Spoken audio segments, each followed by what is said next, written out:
आज का स्वाध्याय शुरू करते हैं। उपासना समर्पण योग अध्याय 12 ऑडियो 28 आत्मा परमात्मा का मिलन संयोग।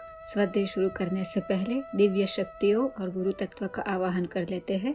ओम गुरुर्ब्रह्मा गुरुर्विष्णु गुरुरेवो महेश्वरा गुरुर्साक्षात् परब्रह्मा तस्मै श्री गुरवे नमः। लास्ट ऑडियो में हमने समाप्त किया था भगवान के लिए द्वार खोले स्थान बुहारे, और आज हम नया टॉपिक पढ़ेंगे। टॉपिक का हेडिंग है सिद्धि और सिद्ध पुरुषों का स्तर। आइए देखते हैं गुरुदेव क्या लिखते हैं। भौतिक सिद्धियां तो उन कीड़े मकोड़ों में भी पाई जाती है जो चलते समय पैर के नीचे दबकर मर जाते हैं।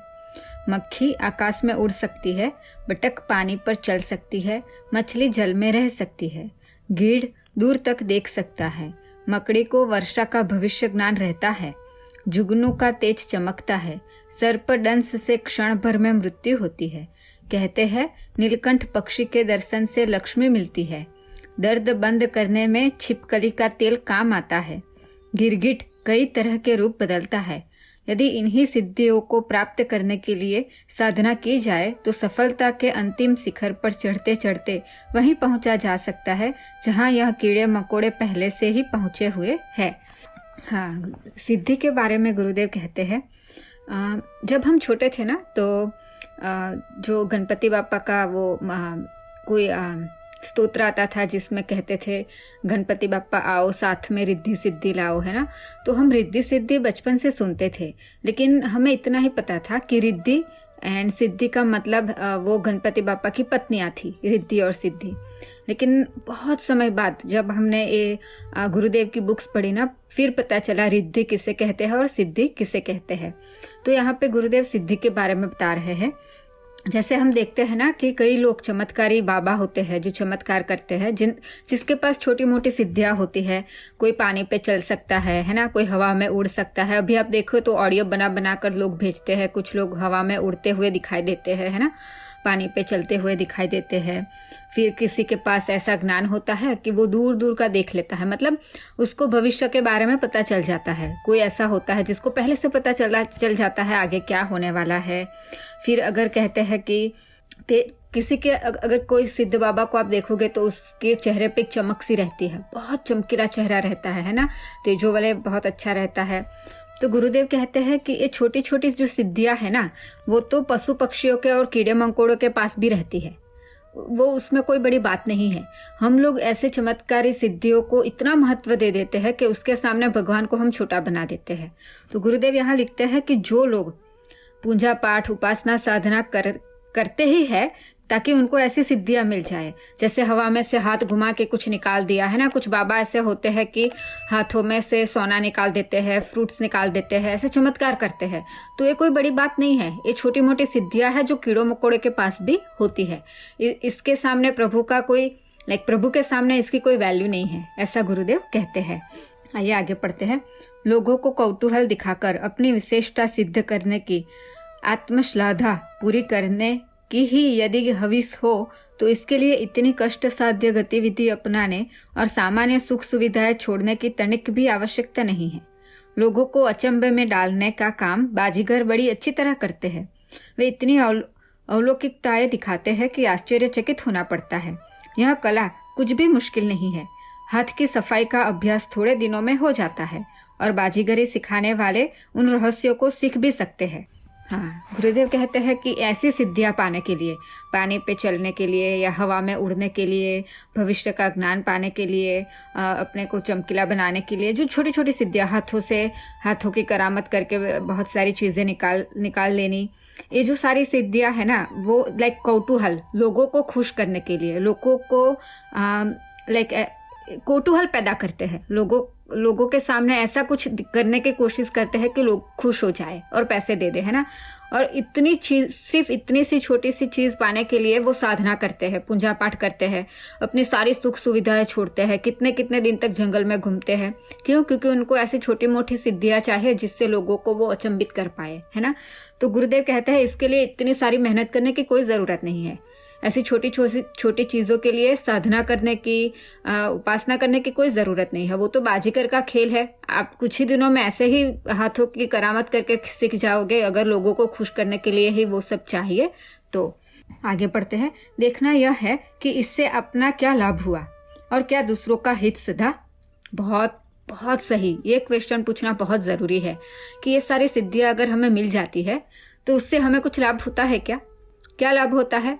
हर रोज़ बस ये करामत करते रहो, घूमते रहो और लोगों को खुश करते रहो, कुछ फ़ायदा होता है क्या इससे हमारा? और कितने दिन तक अच्छा लगता है? 1 दिन, 2 दिन, 1 साल, 2 साल। फिर लोगों को भी एक बार देखना अच्छा लगता है, बार बार एक चीज़ देखना लोगों को भी अच्छा नहीं लगता। एक बार अगर आपने दिखा दिया कि आप पानी पे चल सकते हो या हवा में उड़ सकते हो या हाथों से कुछ निकाल सकते हो ना, तो लोगों को 1 या 2 दिन अच्छा लगेगा देखना, लेकिन उससे लाभ क्या हुआ? देखने वाला का भी कुछ लाभ नहीं, दिखाने वाला का भी कुछ लाभ नहीं। देखने वाला ने देख लिया और दिखाने वाले ने दिखा दिया, तमाशा खत्म, है ना, बात खत्म। तो इससे क्या फायदा हुआ? तो आगे पढ़ते हैं। 10 पैसे नाव वाले को देकर आवश्यकता के समय नदी पार हो सकती है। रोज तो कोई पानी पर चलता नहीं, हर जगह पुल है, नावें मौजूद है। इस सिद्धि को कोई व्यक्ति बहुत कष्ट सहकर प्राप्त कर ले तो उसे 10 पैसे नाव वाले को न देने भर की ही बचत हुई। कितना अच्छा है ना? देखिए, अगर कोई है जिसने सिद्धि प्राप्त कर ली है कि वो पानी पे चल सकता है और बिना नाव के इस ओर से उस ओर जा सकता है, तो उससे क्या फायदा हुआ? सिर्फ 10 पैसे उसने बचा लिए जो नाव वाले को देने पड़ते होते। क्योंकि आज तो नाव है इतनी सारी, आराम से ऐसे ही हम पार कर सकते हैं 10 पैसे देने से। उस जमाने की बात है 10 पैसे। तो 10 पैसे बचाने के लिए इतनी सारी मेहनत करने की क्या जरूरत है? सिद्धि प्राप्त करके पानी पे चलने की सिद्धि प्राप्त करने की, है ना। बीमार को अच्छा करने में सिद्ध पुरुष जितना लाभ पहुंचाते हैं उससे हजारों गुने अधिक रोगी एक डॉक्टर अच्छे करता है। योगी कितने अंधों को आंखें देगा, पर आंख के डॉक्टर तो अपनी जिंदगी में हजारों अंधों को अच्छा करते हैं। योगी बनने की अपेक्षा डॉक्टर बनना क्या बुरा है? उसमें कष्ट भी कम, लाभ भी अधिक। भारत से इंग्लैंड उड़कर जाने की सिद्धि बहुत तप के बाद मिलेगी, पर हवाई जहाज में थोड़ा सा किराया देने पर वह कार्य आसानी से हो सकता है। दूरदर्शन, दूरश्रवण के लिए जब टेलीफोन, रेडियो, टेलीविजन मौजूद है तो फिर इन सिद्धियों को प्राप्त करने की क्या जरूरत रह गई? कितने अच्छे से उदाहरण से गुरुदेव समझाते हैं कि अगर ये योगी है तो वो कितने को आंख देगा, उसकी शक्ति कितनी होगी? 4 या 5 लोगों को आंखें दे देगा। इससे तो अच्छा है आंख का डॉक्टर बन जाओ, है ना। कोई किसी रोगी को अगर वो ठीक करेगा तो कितने को करेगा? जितनी उसके पास शक्ति है ना, उतने ही रोगी को वो ठीक कर सकता है, ज्यादा नहीं। तो डॉक्टर तो उससे ज्यादा लोगों को ठीक कर देता है ना। तो और कहते हैं जिसके पास उड़ने की कला है वो एक देश से दूसरे देश में उड़ के जा सकता है, लेकिन उस सिद्धि को प्राप्त करने के लिए कितनी साल, कितनी मेहनत करनी पड़ती है, कितनी सुख सुविधाएं छोड़नी पड़ती है। तो अभी तो जहाज में थोड़े पैसे दोगे तो एक कंट्री से दूसरी कंट्री जा सकते हो। तो जो काम अभी मशीन कर ही लेते हैं और कम समय में हो जाता है, उसको पाने के लिए, ऐसी सिद्धि को पाने के लिए इतने साल बिगाड़ने की क्या जरूरत है? वो कुछ किसी काम की है और रही भी नहीं है अभी तो। आगे पढ़ते हैं। साधना, तपश्चर्या और योगा अभ्यास का मात्र एक ही प्रयोजन है, अपने अंतःकरण में प्रक्षुप्त अगणित सत्प्रवृत्तियों का जागरण। हाँ, साधना का एक ही मतलब होना चाहिए। सिद्धि पाने के लिए साधना नहीं करनी है। गुरुदेव कहते हैं सिद्धि पाने के लिए साधना नहीं करनी है। साधना का एक ही मतलब है कि अपना जो अंतःकरण है ना, उसके अंदर अगणित सत्प्रवृत्तियां दबी पड़ी है, उसको जगाने की जरूरत है। उसको जगाने के लिए साधना करनी चाहिए कि हम सत्प्रवृत्तियों में लग जाए। सद्भावनाओं का उन्नयन, दृष्टिकोण का परिष्कार, कर्तृत्व में देवत्व के समावेश का अभ्यास, सिद्धियों की उत्कृष्टता इसी कसौटी पर परखी जाती है।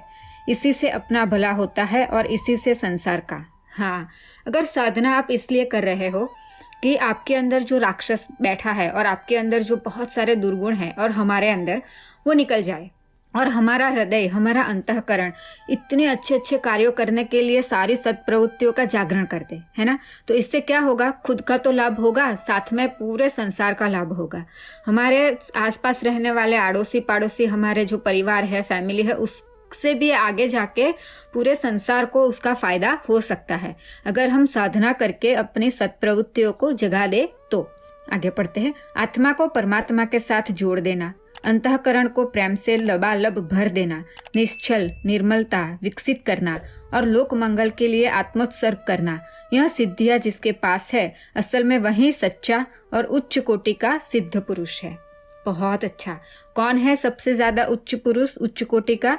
जिसका अंतःकरण प्रेम से लबालब भरा हो, जिसके हृदय में इतना प्रेम हो, इतना प्रेम हो। और ऐसा नहीं कि प्रेम एक या दो के लिए, पूरे संसार के लिए इतना प्रेम हो। और फिर वो निश्चल हो, उसका मन छल से रहित हो, सबके लिए अच्छा सोचता हो, जो निर्मल हो, है ना, निर्मलता विकसित करता हो ऐसे। और लोग मंगल के लिए, लोगों का कल्याण करना और खुद का कल्याण करना, अपनी आत्मा का कल्याण करना। ये सिद्धियां जिसके पास है, जिसके पास ये चीज है ना, उसी को सिद्ध पुरुष कहा जा सकता है। तो सिद्ध पुरुष के सबसे बड़ी दो सिद्धियां होती है। एक तो उसके अंदर लोक कल्याण की भावना होती है और दूसरा अपने आत्मा का कल्याण करने की भावना होती है। ये जो हमारा टॉपिक था ना, सिद्धि और सिद्ध पुरुष, यहाँ पे समाप्त होता है। और आज का स्वाध्याय भी हम यहीं पे समाप्त करते हैं। सभी को प्रणाम।